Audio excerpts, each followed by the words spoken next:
গোটা পৃথিবীর শাসক বাদশাহ জুলকারনাইন সেকান্দার বাদশাহ গোটা দুনিয়াটা শাসন করেছিলেন দুইজন মুসলমান। এর মধ্যে একজন পয়গম্বর সুলাইমান আর একজন বাদশাহ জুলকারনাইন। বা সুলাইমা দাদে মুলক সরওয়ারি সুদমতি এ খাতে মশদে ওয়াপুরি। বাদশাহ জুলকারনাইন উত্তর প্রান্তে গেলেন। বাতাস ছিল তার চলন চালিকা শক্তি। গিয়া দেখলেন দুই পাহাড়ের পাদদেশে সরু একটা পথ। লোকেরা জুলুমের শিকার। বাদশার কাছে আরজি পেশ করলেন। বাদশাহ পাহাড়ের অপর সাইড থেকে একদল দানব আমাদের উপরে বারবার এসে আক্রমণ করে। বাদশাহ জুলকারনাইন লোহা জমা করে দুই পাহাড়ের পাদদেশের ফাঁকা রাস্তাটাকে প্রাচীর দিয়ে আটকায় দিলেন। পাহাড়ের ওই পার্শ্বে যারা আছে ওদেরকে কোরআনের ভাষায় বলা হয় ইয়াজুজ ওয়া মাজুজ। ইয়াজুজ মাজুজের বংশরা ওই পাহাড়ের ওই পার্শ্বে, দেওয়ালের ওই পার্শ্বে। ওরা কেউ 30 হাত লম্বা, কেউ 60 হাত লম্বা। কিয়ামতের আগে ওরা এই জমিনে আসবে, এই পারে আসবে, মানুষ ধরবে আর খাবে। ওরা এখন কি হালাতে আছে কোন দার্শনিক, কোন বিজ্ঞানিক আজও পর্যন্ত বের করতে পারে নাই। এই পৃথিবী নামক গ্রহ থেকে বিজ্ঞানীরা বলে 9,30,00,000 মাইল উপরে সূর্য। 500 বছরের পথ অতিক্রান্তর পরে হলো প্রথম আসমান। আমরা যে আসমানটা দেখি ওই বরাবর তাকাইলে সকাল সন্ধ্যাবেলা সূর্য দেখি, মনে হয় ঘন্টা 2 দৌড় দিলে সূর্যটা ধরা যাবে। কিন্তু না, পয়গম্বর বলেন এ জমিন থেকে 500 বছরের দূরত্বে হলো প্রথম আসমান। প্রথম আসমানটা মোটা 500 বছর। নবী বলেন আমি মেরাজে গেলাম, প্রথম আসমানে ঢুকলাম। 2টা দরওয়াজা আছে প্রত্যেকটা আসমানে, জমরাদ ইয়াকুত পাথর দ্বারা বানানো প্রত্যেকটা আসমান। ওই 2 দরজায় নূরের তালা লাগানো, নূরের তৈরি তালা। নবী বলেন আমি ঢুকলাম, তালা খুললাম, চাবি হলো বিসমিল্লাহ। আরো আস্তে করে বলেন। তালা খুলে ঢুকলাম। 2টা দরজা কেন? প্রত্যেকটা আসমানে এক দরজা দিয়া মুমিনের আমল আল্লাহর আরশে আজিমের মধ্যে চলে যায়, আর এক দরজা দিয়া আমার আল্লাহ মুমিনের জন্য রিজিক পাঠায়। কাদের কুদরত দারি বরকামাল আনতা রব্বি আনতা হাসবি যুল জালাল। নবী বলেন প্রথম আসমান 500 বছরের দূর। আসমানটার ভেতরে গিয়া দেখলাম মোটা 500 বছর। এইভাবে কয় আসমান? জোরে বলেন। প্রথম আসমানের পরে আবার মহাশূন্য খালি জায়গা, 500 বছরের দূরত্ব। এর উপরে দ্বিতীয় আসমান। প্রথম আসমানটার থেকে দ্বিতীয় আসমান আরো বড়, ঘিরে রেখেছে। এর উপরে আবার খালি জায়গা 500 বছর। এর উপরে তৃতীয় আসমান, এটা আরো বড়। এইবার তৃতীয় আসমানের ভেতরে 500 বছরের দূরত্ব। এর উপরে মহাশূন্য 500 বছরের খালি। এর উপরে চতুর্থ আসমান, তৃতীয়টার তুলনায় আরো বড়। এইভাবে আল্লাহ পাক 7টা আসমান রেখেছেন, 7টা জমিন বানিয়েছেন। আল্লাহ তাআলা এমন ভাবে সেট করেছেন, উপর থেকে কোনো রশি দিয়া টানাও দেয় নাই, নিচের থেকে কোনো খুঁটিও নাই। আল্লাহ কয় কোরআন শরীফের ভেতরে এত বিশাল 7টা আসমান আমি টানাইয়া রাখলাম খুঁটি ছাড়া। উপর দিয়া টানাও নাই, নিচ দিয়া খুঁটিও নাই, এইভাবে 7টা আসমান আর 7টা জমিন। আমি আল্লাহ এত বিশাল আসমান, এত বিশাল জমিন আমি আল্লাহ বানাইতে সময় লাগাইলাম ফি সিত্তাতি আইয়াম, মাত্র 6 দিন। আর তোর মতো গাদ্দার যে আল্লাহর দেওয়া নিয়ামত খাইয়া আবার আল্লাহর বিরোধিতা করো। তোরে বানাইছি নাপাক পানি দিয়া, তুই বুঝনি তোর জন্মের সূত্রটা কি? একজনে কয় আমারে চিনোস না, আর একজনে কয় তোর গোষ্ঠী শুদ্ধ, তোর গোড়া শুদ্ধ চিনি, তুই নাপাক পানির সৃষ্টি। তোরে চিনি মানি তোর ভ্যাডের ভিতরে পায়খানা, তোর থুতু থেকে দুর্গন্ধ, তোর ঘাম থেকে দুর্গন্ধ, তোরে চিনি না মানি তুই নাপাক। তুই নিজের পায়খানা নিজে মুখে দিয়েছ, তোকে চিনি না মানি? তুই এখনো পাশে দাঁড়াইলে কষ্ট পাই, তোর দুর্গন্ধ আসতেছে তোর পোশাক থেকে, তোর মুখের থেকে। আল্লাহ বলেন তোমার মতো বান্দাটাকে সামান্য এক ফোঁটা নাপাক পানির থেকে আমি সৃষ্টি করলাম।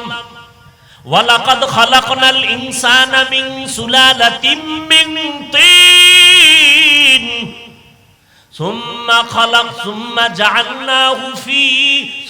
জাআলনাহু নুতফাতান ফি ক্বারারিন মাকিন সুম্মা খালাকনান নুতফাতা আলাকাহ فخلقنا العلقة مضغة فخلقنا المضغة عظاما فكسونا العظام لحما ثم أنشأناه خلقا آخر فتبارك الله أحسن الخالقين।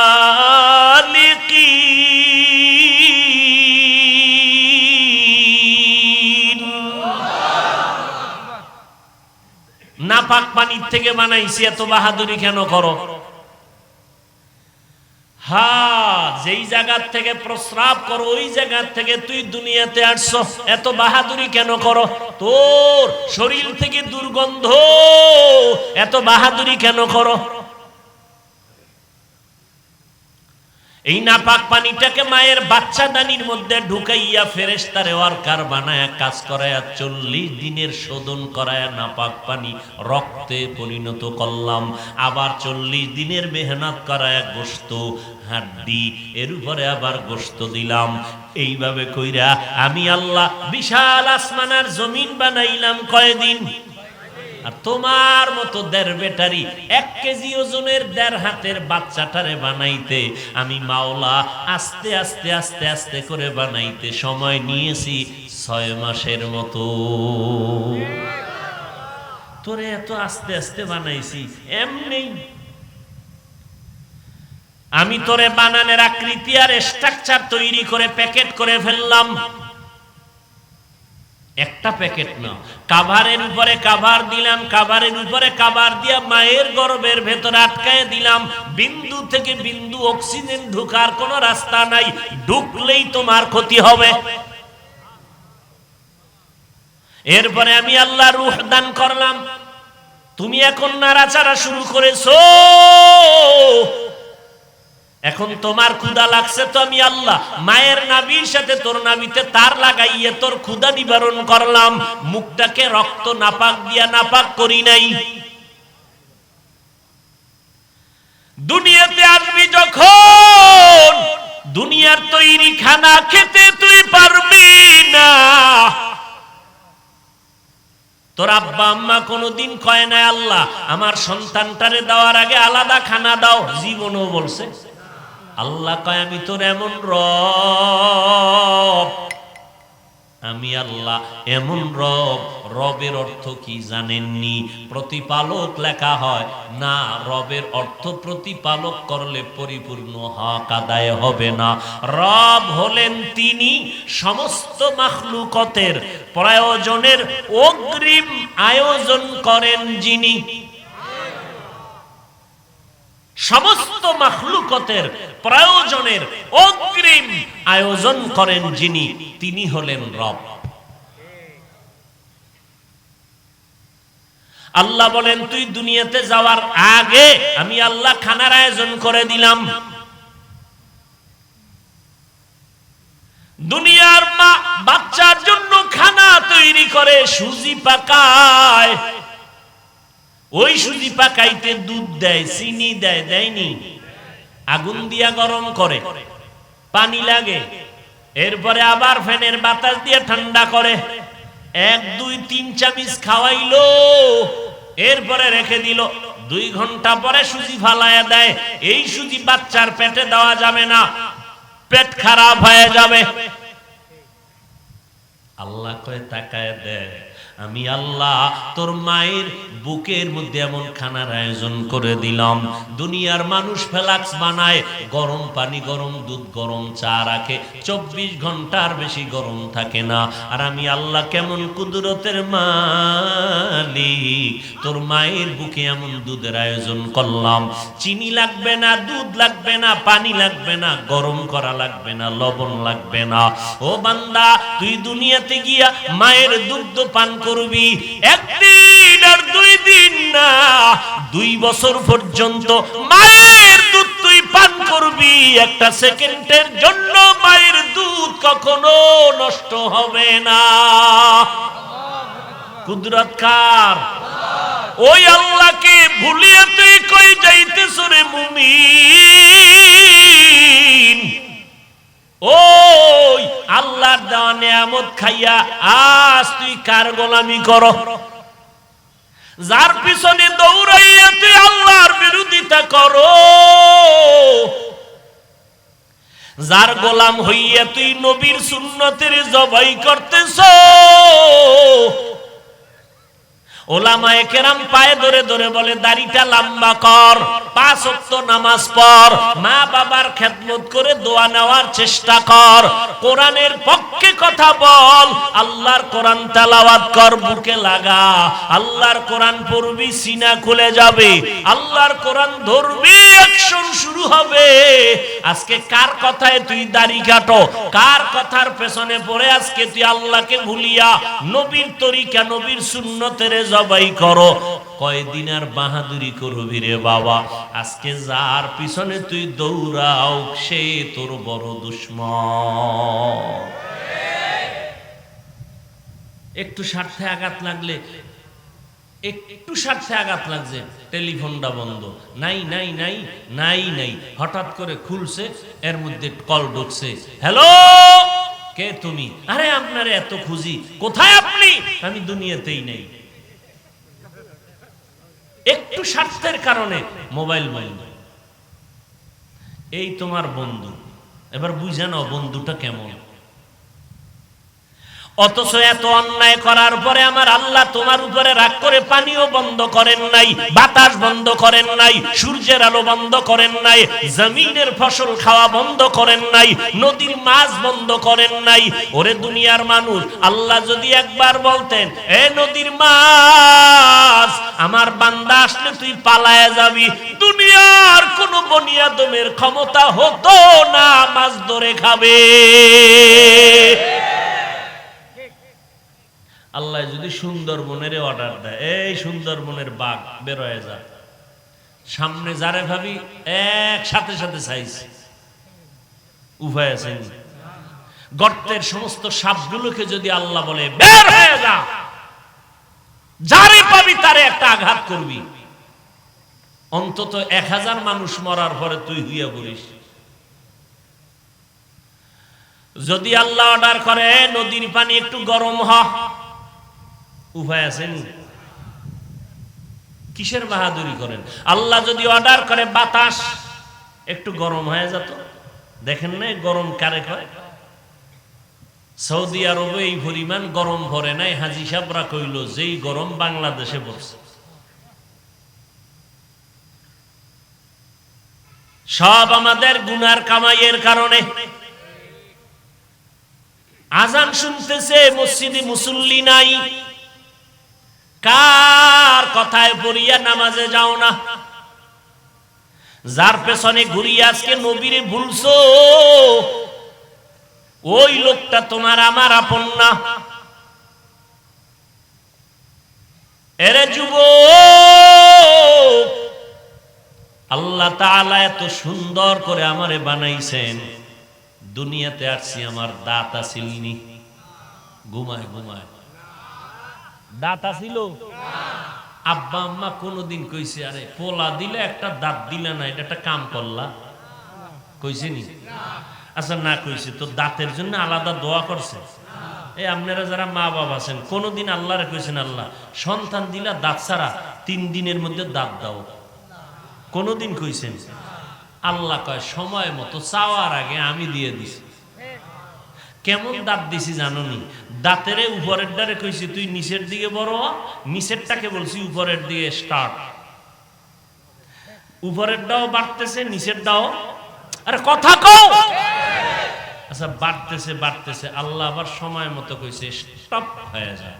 যদি থামাইয়া না দিতেন তো নিচেরটা উপরে যাইতো, উপরেরটা নিচে ক্রস হয়ে যেত, ক্রস। হারাম এরে খায় নিমক হারাম। নুন খায় আল্লাহর গুণ গায় না।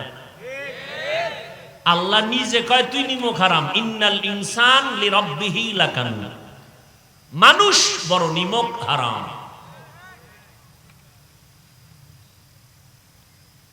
ও বান্দা যখন তোমার দাঁতের প্রয়োজন দাঁত দিলাম, এমন এমন পিওর দাঁত, কদুর বিচির মতো ফকফকি সাদা দাঁত, কিন্তু পাওয়ার কম, হাড্ডিতে কামড় দিবি না। বড় হইতেছো এখন শক্ত খানা খাইতে মনে চায়, তবে দাঁতের পাওয়ার কম। তোর আব্বাও কয় না আল্লাহ গো আমার মাইয়া ফোলার এখন গোশত খাইতে মনে চায়, পারে না, দাঁতের পাওয়ার বাড়ায় দাও, বলছেন? আল্লাহ ওই কম পাওয়ারের দাঁত গুলো ফালাইয়া আবার পাওয়ারফুল দাঁত দিলেন। ও বান্দা দুনিয়াতে আসছো, দাঁড়াইতে পারো না, আব্বু বলতে পারো না, আম্মু বলতে পারো না।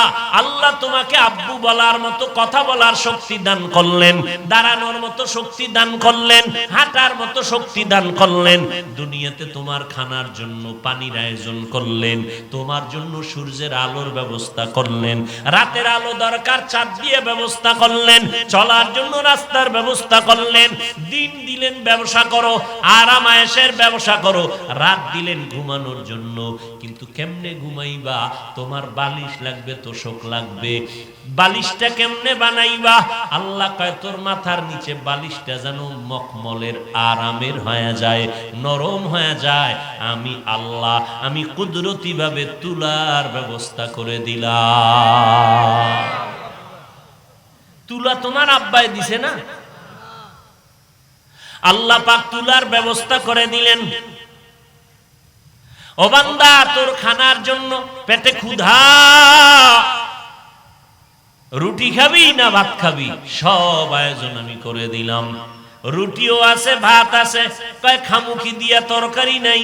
আল্লাহ কয় কত হাজার তরকারি চাও, শাক সবজি দিয়া দিলাম, যত পারো খা। কয়দিন আর খামু? খাইতে খাইতে বাথরুমের দরজা ক্লিয়ার হয়ে গেছে। কি খাবি? কয় না এটি বাদ দাও। আল্লাহ কয় এবার মাছ খা, মনের মতো খাবি। এবার হাজার কোটি ধরনের মাছ, এমনও মাছ আমি তোর জন্য। এটা আল্লাহ খায়নি, কার জন্য? বান্দরে খায়, হলুমানে খায়। এই নদীর মাছ কারা খায়? এই নফসে খাউ আমার গোষ্ঠী খায়। খাইতে খাইতে বান্দার বসতে পারে না, দাঁড়াইতে পারে না। কত ধরনের মাছ। কিছুদিন পরে বলে আর কত মাছ খাবো? আল্লাহ কয় এবার গোশত খা। কত ধরনের গোশত তোর দরকার? হাজার ধরনের গোশতের আয়োজন করেছি হালাল ভাবে। এইবার কয় কি আর খামু, মনে চায় না, রুচি নষ্ট হয়ে গেছে। শাকও আছে, ভর্তাও আছে, মাছ আছে, গোশত আছে, কিন্তু পেটের ভিতরে যায় না। দাঁত দিয়ে চাবায়, ভেতরে যায় না, রুচি নাই। ডাক্তার ট্যাবলেট দাও যেন রুচি থাকে, বেশি খেতে পারি। আল্লাহ কয় রুচি বানানোর ট্যাবলেট আমি নিজেই দিলাম। একটা কাঁচামরিচ ল, শসা লা, টমেটো নিয়ে সালাদ বানা। তরকারি লাগবে না, একটা কাঁচামরিচে একটা কামড় মারবি, একটা কাঁচামরিচ খাওয়ার আগে দেখবি এক প্লেট ভাত নাই, আর রুচি লাগবে। এরপরে যদি আবার কাগজি লেবু খাও, আর কি লাগবে তোর রুচির জন্য? এগুলো কোনো বাবায় দিছেনি? কে দিয়েছে? ওই আল্লাহ এত কিছু দিয়েছেন, এর বিনিময়ে আল্লাহ বলছেন তোর কাছে আমি সারা রাতের ইবাদত চাই না, সারা দিনের ইবাদত চাই না। ব্যবসা কর বাধা নাই, চাকরি কর বাধা নাই, স্কুল কলেজে পড়বি বাধা নাই, বিবাহ করবি বাধা নাই, সন্তান নিবি বাধা নাই, টাকা কামাই করবি বাধা নাই, দেশ বিদেশ সফর করবি বাধা নাই। চিনো না রে আমি আল্লাহ কেমন? রাত আর দিন মিলাইয়া 24টা ঘন্টার প্যাকেট বানায় দিলাম। এই 24টা ঘন্টার বান্দা 22 ঘন্টা সময় তোর কাজে লাগা, ব্যবসার কাজে, চাকরির কাজে, লেখাপড়ার কাজে লাগাও। কয় ঘন্টা? এই জোরে কোন কয় ঘন্টা? বাকি কত? আল্লাহ কয় মাত্র 2টা ঘন্টা শুধু আখিরাতের লাইনে ব্যবহার করবি ইবাদতে। কয় ঘন্টা? তাও একত্রে দিতে পারবি না, তুই ঝামেলায় আছো। তোর যেন ব্যবসার ক্ষতি না হয়, চাকরির ক্ষতি না হয়, লেখাপড়ার ক্ষতি না হয়। এই 2টা ঘন্টা আমি পুরো 24টা ঘন্টারে ভাগ কইরা ফাঁকে ফাঁকে দিলাম। ও বান্দা, যাতে তোর দুনিয়ার লাইনে কাজের ক্ষতি না হয়। ও ব্যবসা করবি বাধা নাই, এই 2টা ঘন্টা শুধু দিনের লাইনে তোর কল্যাণে ব্যবহার করবি, 22 ঘন্টা তোর নিজের কাজে ব্যবহার করবি। আবার ওই 2টা ঘন্টা ভাগ করে দিলাম, 20 মিনিট 20 মিনিট 20 মিনিট করিয়া ফজরের 4 রাকাত নামাজে 20 মিনিট। এরপরে আবার দোকানে যা, জোহরের সময় সে গোসল করবি, খাবি, 10 রাকাত নামাজ পড়বি 20 মিনিট। আবার একটু রেস্ট নিয়ে দোকানে যা, আবার আসরের সময় একটু রেস্ট নিয়ে 4 রাকাত নামাজ পড়বি 20 মিনিট। আবার দোকানে যা, আবার মাগরিবের 5 রাকাত পড়বি 20 মিনিট। এরপরে চাকরিতে চলে যা, আবার এশার নামাজ পড়বি 9 রাকাত 20 মিনিট। এবার ঘরে যা, সারাদিন দোকানে, সারাদিন ব্যবসায়, সারাদিন লেখাপড়া, এশার নামাজ পড়িয়া সন্তানের হক আদায় করো,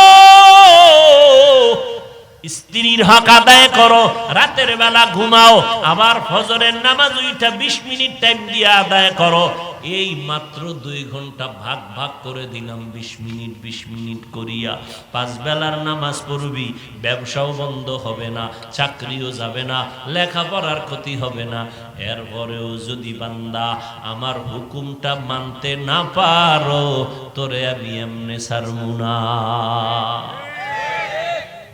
জগতে যে প্রশ্ন হবে সবার বেলায় 3টা, কে হিন্দু, কে বৌদ্ধ, কে ইহুদি, কে মুসলমান, কে হুজুর, কে বেনামাজি, ভেদাভেদ নাই। সবার বেলায় 3টা প্রশ্ন।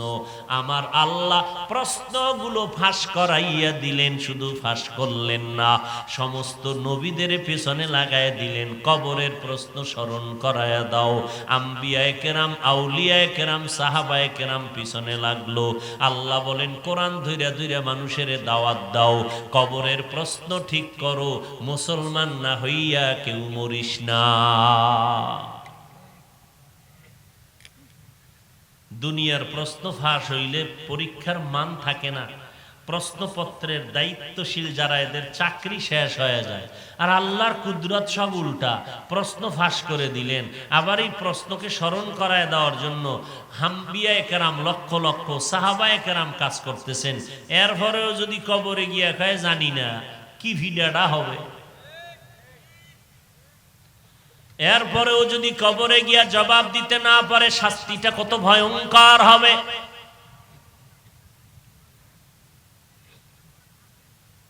দুনিয়াতে যাই বাহাদুরি করি, কিচ্ছু না। কই ঢাকার শহরে যমুনা গ্রুপের ফ্যাক্টরি, মিল, যমুনা ফিউচার পার্ক বানানো, এশিয়া উপমহাদেশের ভেতরে বিশাল বড় শপিং সেন্টার, কই যমুনার মালিকরে করোনায় আক্রান্ত করে ফেলল, বলল আমাকে স্পেশাল ফ্লাইটে সিঙ্গাপুরে নাও, কত হাজার কোটি টাকা লাগবে, নাও রে ডাক্তার আমারে বাঁচাও। দুনিয়ার সব পরে রইল, তিনটা সাদা কাফন পরিয়া বান্দা কবরে চলে গেল। জিন্দেগি মে বন্দেগি তু করনা হে, जिंदगी में बंदगी तू करना है, जिंदगी बे बंदगी शर्मिंदा है, जिंदगी बे बंदगी शर्मिंदा है। दुनिया में हो दुनिया का तलबगार न हो,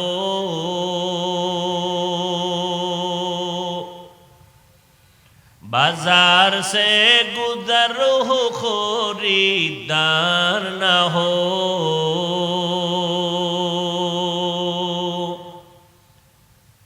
दुनिया में हो दुनिया का तलबगार न हो,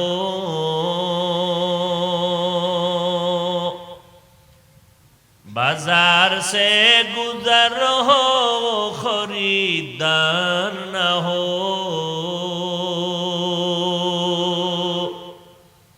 ये दुनिया एक मिसल कागज फूल है, ये दुनिया एक मिसल कागज फूल है, जिंदगी में बंदगी तू कौन है,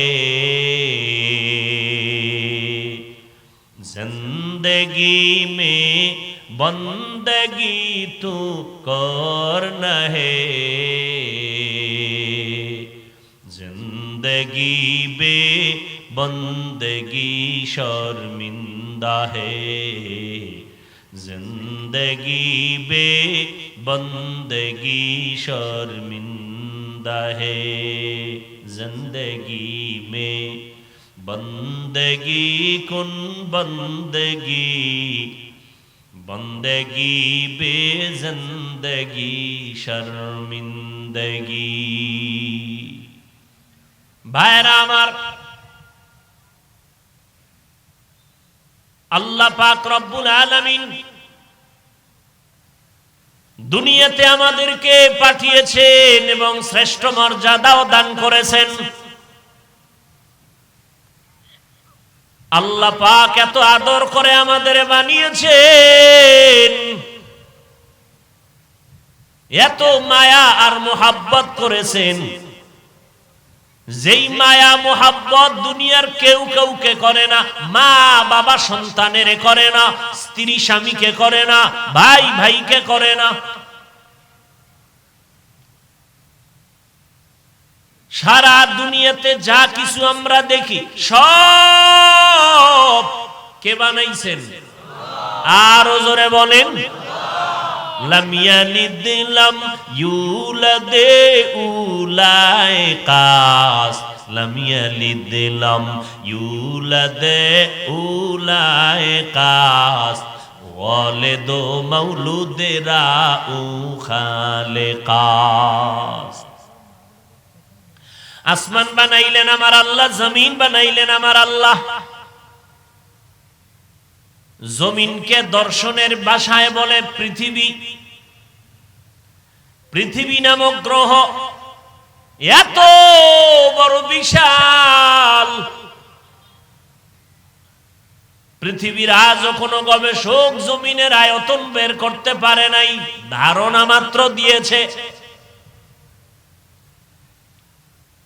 কারণ পৃথিবীর উত্তর মেরুতে দুনিয়াতে জান কবজের সময় অনুভব করবি যে মরণটা কেমন কষ্টের। গরুটারে কোরবানির সময় যখন জবাই দাও কেমন লাফান লাফায়। নবী বলছেন এই কোরবানি দেনেওয়ালারা একটা পশু জবাই করতে গিয়া আর একটা পশুর সামনে জবাই করবা না, ওটায় কষ্ট পাবে। মরণটা যে কত কঠিন। আল্লাহর দেওয়া পানি বাতাস সব নেয়ামত পাওয়ার পর যদি নামাজটা ঠিক মতো না পড়ো, আমার নবী অসুস্থ তারপরও নামাজ ছাড়ে নাই, জামাত ছাড়ে নাই। এরে নবীর আশেক উম্মতের দল, ও যুবক ও বৃদ্ধ বাবাজি, পর্দার আড়ালের আম্মা জানেরা, কয়দিন আর বাহাদুরি করবেন? আল্লাহ এত সম্মান মর্যাদা দান করেছেন। দুনিয়াতে মানুষ বড় দামি, এর মধ্যে মুসলমান বড় দামি, আবার এর ভিতরে আখিরি নবীর উম্মতেরা আরো দামি। ও আখিরি নবীর উম্মতের দল, ও যুবক, তোমাকে লেখাপড়া করতে নিষেধ করা হয় নাই, চাকরি করতে নিষেধ করা হয় নাই, শুধু বলা হয়েছে 5 বেলার নামাজ পড়ো, মা বাবার দোয়া নিয়ে চলো, নবীর সুন্নতের মালা গলায় লাগাও, ওলামায়ে আহলে হকের পরামর্শ নিয়ে নেক আমল করো। ব্যবসাও হবে তোমার ইবাদত, চাকরিও ইবাদত, যদি আল্লাহকে রাজি করে নবীর তরিকা মেনে চলতে পারো। ও যুবক, একটু জবাব দাও বাবা, তোমার মতো যুবক স্কুলে পড়ে, কলেজে পড়ে, 5 ওয়াক্ত নামাজি দাড়িওয়ালা আছে না নাই?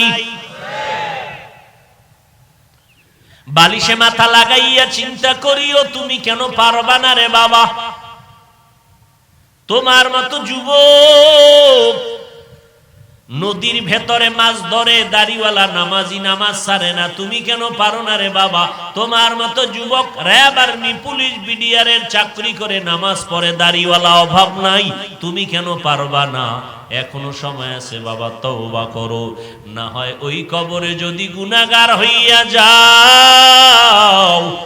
মদিনার নবী বলেন, ও দুনিয়ার উম্মতেরা, ওই কবরে 3টা প্রশ্ন সবার বেলায় রেডি হয়ে আছে। রবের পরিচয় দাও, ধর্মের পরিচয় দাও, রাহমাতুল লিল আলামিনের পরিচয় দাও। এই 3টা প্রশ্নের জবাব যারা দিতে পারবে তাদের কবর হবে জান্নাতের বাগান। কারা পারবে? আমি হুজুর পারবো, কোনো গ্যারান্টি নাই। আছে? যদি থাকতো তাহলে জান্নাতের টিকিট পাইয়া আবু বকর সিদ্দিক রাদিয়াল্লাহু আনহু আজীবন কান্না করলেন কেন? জান্নাতের টিকিট পেয়ে ওমরে ফারুক জীবনটা ভর জাহান্নামের ভয়ে কাঁদলেন কেন? নবীজির জামাতা সাহাবী ওসমান রাদিয়াল্লাহু আনহু জীবন ভর কাঁদলেন কেন জান্নাতের টিকিট পাওয়ার পরেও? তারা যদি জান্নাতের টিকিট পাইয়া কান্না করেন, আপনার আমার তো বুক ফাটিয়া মরে যাওয়ার কথা। তাদের তুলনায় আমরা কত নাপাক। চোখ 2টা বন্ধ করলে দেখি আমার গুনার কারণে আমার হাত নাপাক, আমার চোখ নাপাক, আমার জিহ্বা নাপাক, আমার অন্তর নাপাক। কি পরিমাণ কান্না দরকার, কিন্তু কপাল খারাপ, চোখে পানিও নাই, গুনার কারণে দিলটা পাথর।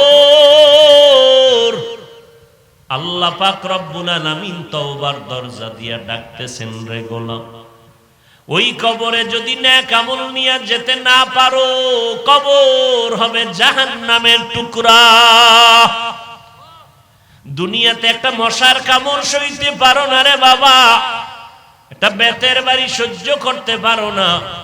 গুনাহগার হইয়া যখন কবরে যাবে, ফেরেশতারা প্রশ্ন করবে, রবের পরিচয় দাও। গুনাহগার বলবে, হা হা লা আদরি, আফসোস আমি কিছুই জানি না। এভাবে করার পর নবী বলেন, আল্লাহ তাআলা গায়বী আওয়াজ দিয়ে বলবেন, ও ফেরেশতা, আর এই নাফরমানকে কোনো জিজ্ঞাসাবাদের সুযোগ দিও না। দুনিয়াতে আমি কম সুযোগ দেই নাই। আমার দেওয়া পানি বাতাস, সূর্যের আলো, চাঁদের আলো, নদীর মাছ খাইলো, জমিনের ফসল খাইলো, গাছের ফল খাইলো, একবারও আলহামদুলিল্লাহ বলে নাই। ওলামায়ে কেরাম পা ধরে ধরে নামাজের দাওয়াত দিত, আজান শুনতো, মসজিদে গিয়া নামাজ পড়ে নাই, নিজেও টুপি পরে নাই, যারা টুপি পরতো তাদেরকেও পছন্দ করে নাই। এই বান্দা এত নিমক হারাম, নিজেও দাড়িটা লম্বা করে নাই, দাড়ি যারা রাখতো তাদেরও পছন্দ করে নাই, নিজেও হালাল খায় নাই, যারা হালাল খাইতো তাদেরও পছন্দ করে নাই, নিজেও পর্দা করে নাই, যারা পর্দা করতো তাদেরকেও পছন্দ করে নাই, নিজেও পাগড়ি পরে নাই, জিকির করে নাই, তেলাওয়াত করে নাই, যারা তেলাওয়াত করত, জিকির করত, পাগড়ি পরত নবীর তরিকায়, তাদেরকেও পছন্দ করে নাই। এখন আর দেরি না করিয়া ও ফেরেশতা, এই নাফরমানকে জীবনের মজাটা বুঝাইয়া দাও, কবরের সাথে জাহান্নামের সাথে রাস্তা খুলিয়া দাও, কবরে জাহান্নামের বিছানাটা দিয়া দাও। আল্লাহর নবী বলেন, আমার আল্লাহ রাগান্বিত হইয়া গাইবি আওয়াজ দিয়া বলবেন, ও কবরের মাটি, এই গুনাহগার নাফরমানকে দুই পার্শ্ব থেকে জোরে জোরে চাপ দাও। এত জোরে চাপ দিবে পাজরের হাড় চুরমার হয়ে যাবে। ও নবীর আশিক উম্মতের দল, মনটাকে বুঝাও রে, কয়দিন দুনিয়াতে বাঁচবা, বাহাদুরি করবা, খালি হাতে কবরে চলে যেতে হবে, চোখের সামনে শুধু লাশ আর লাশ। ওই কবরে কি নিয়ে রওনা দিলাম? ও পর্দার আড়ালের আম্মা জানেরা, একটা নেককার সন্তানের মা হইয়া কবরে যাবেন, আপনার সন্তানকে ডাক্তার বানাবেন আলহামদুলিল্লাহ, ইঞ্জিনিয়ার বানাবেন আলহামদুলিল্লাহ, প্রফেসর বানাবেন আলহামদুলিল্লাহ, তবে বেয়াদব বানাবেন না। আপনার সন্তানের আখলাক, চরিত্র, আদর্শ দেখে যেন সবাই দোয়া করে, খুশি হয়। আপনার সন্তানের আচরণে যেন আলেমরা কষ্ট না পায়, আপনার সন্তানের কথায় যেন এলাকার মুরব্বীরা কষ্ট না পায়। ও মা, ওই সন্তানকে আদর্শওয়ালা ডাক্তার বানায় যাবেন, আদর্শ ইঞ্জিনিয়ার বানায় যাবেন, আল্লাহর কাছে দোয়া করবেন, তওবা করবেন, সন্তানকে নেক আমলের জন্য দাওয়াত দিবেন, গুনাহ থেকে বাঁচানোর চেষ্টা করবেন। ও যুবক, ওই মা বাবার দোয়া নিয়ে তওবা করিয়া সামনে আগাও। জীবনে কত অপরাধ করেছো, গায়ের জোরে, শক্তির জোরে, কিন্তু না, আল্লাহ যেদিন ডাক দিবে আর জমিনে থাকতে পারবো না রে বাবা। ওই আল্লাহ হায়াতের মালিক, রিজিকের মালিক, ইজ্জতের মালিক। অতএব যতদিন হায়াত পাবো সামনে আর নামাজ ছাড়বো না, দাড়ি কাটবো না, নবীর সুন্নাত ছাড়বো না, মা বাবার বিরুদ্ধাচরণ করবো না, ওলামায়ে আহলে হকের পরামর্শ নিয়ে চলবো, নবীর তরিকা মেনে চলবো। আল্লাহ আমাদের যদি তওবার মতো তওবা করতে পারি, আল্লাহ মুহূর্তে জীবনের সব গুনাহ মাফ করে আমাদের পবিত্র বানায় দিবেন। আল্লাহ আমাদের সবাইকে গুনাহমুক্ত জীবন দান করেন। মনে মনে আল্লাহকে বলতে থাকেন, আল্লাহ জীবনে যত গুনাহ করেছি আর আজকে থেকে গুনার কাছেও যাব না। আপনি তৌফিক দান করেন, শয়তানের ধোঁকার থেকে যেন বেঁচে থাকতে পারি, নবীর সুন্নত নিয়ে যেন চলতে পারি, মা বাবার দোয়া নিয়ে যেন চলতে পারি, ওলামায়ে আহলে হকের পরামর্শ নিয়ে যেন আমল করতে পারি, কোরআন সহিভাবে যেন শিখতে পারি, 5 ওয়াক্ত নামাজি দাড়িওয়ালা হইয়া নবীর সুন্নত নিয়ে চলতে পারি। আল্লাহ আমাদের সবাইকে তৌফিক দান করেন। আলহামদুলিল্লাহি রাব্বিল আলামিন, ওয়াসসালাতু ওয়াসসালামু আলা সাইয়্যিদিল আমবিয়াই ওয়াল মুরসালিন ওয়া আলা আলিহি ওয়া আসহাবিহি আজমাইন। ইয়া আরহামার রাহিমিন, ইয়া আরহামার রাহিমিন, ইয়া আরহামার রাহিমিন। রব্বিরহামহুমা কামা রব্বায়ানি সগীরা। আল্লাহুম্মা ইন্নাকা আফুউন কারীম তুহিব্বুল আফওয়া ফা'ফু আন্না। আল্লাহুম্মা ইন্না নাসআলুকা রিযাকা ওয়াল জান্নাহ ওয়া নাউযু বিকা মিন সাখাতিকা ওয়ান নার اللهم إني ظلمت نفسي ظلما كثيرا ولا يغفر الذنوب إلا أنت فاغفر لي مغفرة من عندك وارحمني إنك أنت الغفور الرحيم اللهم إنا نعوذ بك من البرص والجنون والجذام وسيء الأسقام ودير مالك গুনার বোঝা নিয়ে আপনার দরওয়াজায় হাত তুলেছি। ওলামায়ে কেরাম, মুরব্বী, হাজী সাহেব, কত ব্যবসায়ী, চাকরিজীবী, যুবক, ছাত্র ভাইরা হাত তুলেছেন। পর্দার আড়ালের মা বোনেরা হাত তুলেছেন। আয় আল্লাহ, মেহেরবানি করে আমাদের জীবনের গুনাহগুলো মাফ করে দেন।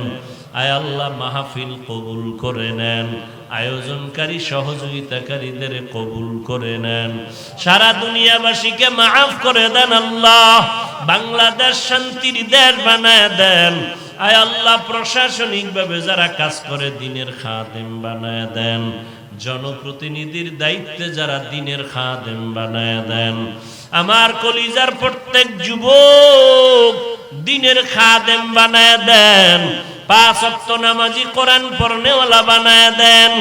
আয় আল্লাহ, মোবাইলের গুনাহের থেকে হেফাজত করেন আমাদের। আল্লাহ, মোবাইলের গুনাহের থেকে আমাদের হেফাজত করেন, মোবাইলের গুনাহের থেকে বেঁচে থাকার তৌফিক দান করেন, শয়তানের ধোঁকার থেকে হেফাজত করেন, মাদ্রাসা মসজিদ কবুল করে নেন, আয়োজনকারী যা দরকার ব্যবস্থা করে দেন, অন্যান্য শিক্ষা প্রতিষ্ঠান নবীর আদর্শের আদলে কবুল করে নেন, যারা পরীক্ষার্থী কামিয়াবির ব্যবস্থা করে দেন, উলামায়ে আহলে হকের বিজয় দান করেন।